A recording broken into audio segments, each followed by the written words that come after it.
Okay, welcome back to the channel, Hobby-Wan Kenobi. We're continuing work on the Gama Goat, the M561 by Tamiya, 35th scale. And as you can see here, I've started the weathering process. I've decided that I wanted to get this one pretty dirty. Not muddy, just a bunch of dirt. So I'm going to kind of go at this in a couple of directions. First, I'm going to apply just an initial color. And what I'm using here are Winsor & Newton oil, artist oils. And this is really a lot of white mixed in with just a little bit of brown to make sort of a tan. And as you can see, I'm starting on these little fuel tanks first. Looking at my references, these seem to have picked up quite a bit of dirt. So I'm going to start here, and I'm just sort of stippling across, just applying paint, not worrying too much about the shape or, you know, how much I add, just getting it on there.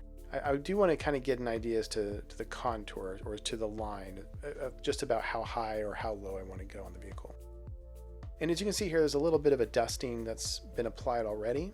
I did that with some of the pastels and also flicked some of the oil paint to create this sort of splatter effect. So I'm just layering on different colors, different levels of paint. I want it to look as if it's been dirty for a while.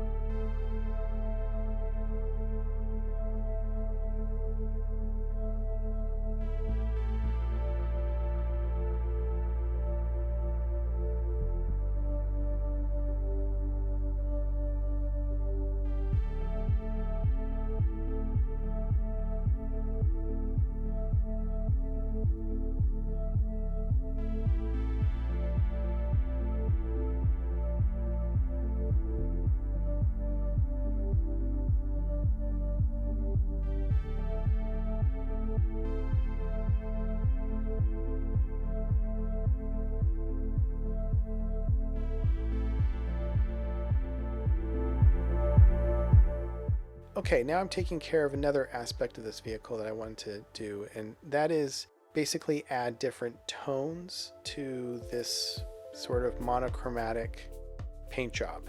The paint, yes, there are 4 different colors, but they also, everything just looks kind of bland and still as if it's just been painted on a model.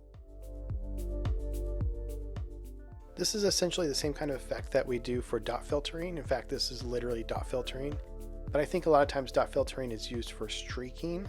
And here I'm applying different colors. So a little bit of yellow, a little bit of blue, a little bit of brown.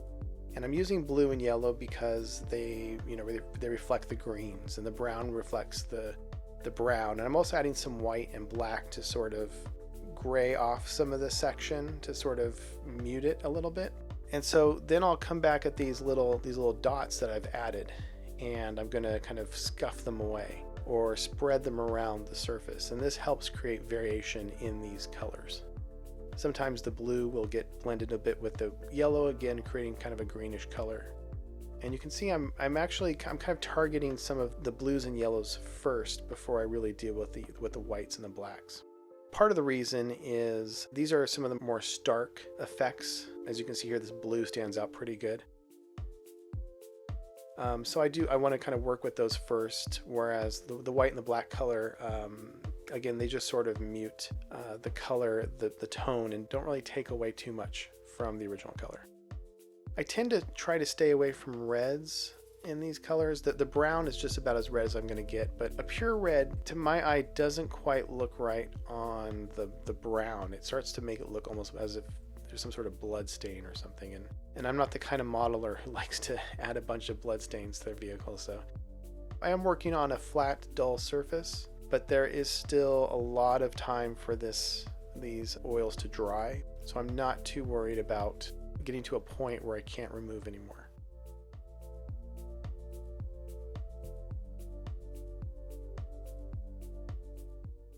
Now I'm working on the white here, and you can see it just sort of fades the colors. Occasionally in the video here, you will see some of the weathering has already been started. I did start this video talking about the weathering, and I realized as I was doing the weathering with the oils that I needed to take care of this sort of dot filtering effect first. So I went a little bit out of order, but I didn't get so far along that it screwed up with any of the work. So everything's fine. Just, yeah, do try to take care of the dust filtering first and then take care of dirt and dust effects afterwards. Now I'm going to start removing, pulling up the paint or spraying it around, blending it. These are all the sorts of things I'm going to be dealing with here. I do need to bring the brush, when it has a lot of paint on it, I need to bring it to a paper towel and remove all of it or most of it, and then come back at it. It takes at the beginning here, it takes a while to pull up a lot of this paint. So as you can see here, I'm kind of wiping it off to the side. I find that the yellow looks interesting on the brown, but it does stain it pretty well. Whereas the yellow on the green does a really nice job changing up the green quite a bit. I think the blue looks very dramatic on the brown. It looks very kind of stained, and it's a really interesting effect. And I will apply it occasionally throughout the vehicle. The blue definitely looks great on green as well. You can see some of the blue there on the brown, and it really does create kind of a purplish effect, which is really pretty interesting tone. All right, so at this point I'm just going to go ahead and stop talking and let you just kind of enjoy the process as I go through. Don't forget to hit subscribe if you like this video, and hit the bell for any sort of notifications of future videos as they're released, so you can keep up to date. Thanks again for watching.